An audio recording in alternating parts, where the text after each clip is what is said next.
Coaching में रोज इंतजार कराबू हम मर जाएं से प्यार कराबू।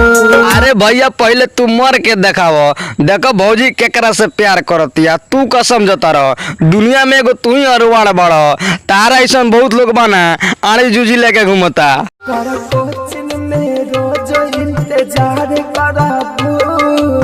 अरे भैया हमारा कोचिंग सब बंद चलता हो, चुपचाप चल जा दुखरन काका के गाड़ी में।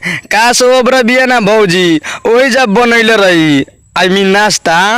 तुहरे के सुना जाने हम पसंद रही हो, कहता रू मर जा पहले धड़कन रही हो। अरे भैया पहले कहो काहे ना कि तू पसंद बड़ा, पहले पहला तरला भौजी के टाइम पर भौजी के मनवा लागल रहत रहला, वैसे नु कहत रहला कि तू धड़कन बड़ा हई बड़ा हऊ बड़ा। अब लाने पूछतिया तारा के करना में के सुरह सिंगार कराबू। अरे भैया तार बाबू पटा ले बने भौजी के, तारा पता नहीं के का हो, तारा बाबू के नाव के सिंगार करियन। अब भौजी भी है ना तार लबर ना काई, तार माई लगी। हम मर जाएं एकरा से प्यार कराबू।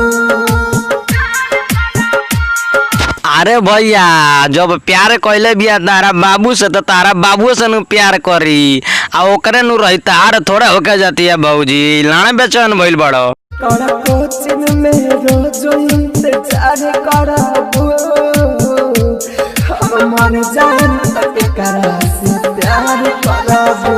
अरे भैया कोचिंग करे ना जाइयो, तारा घरवा बना रसोई घर में तारा खातिर निमन निमन हलवा बनाई, जाके सवेरे सवेरे खा के आ निचिन से घूमत फिरिया दिन भर साले दोगला।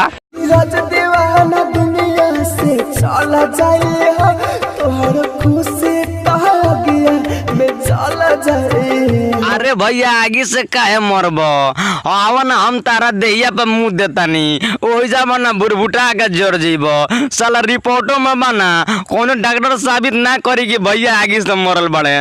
फिजा मिले खातिर राहु से अथा भराबू।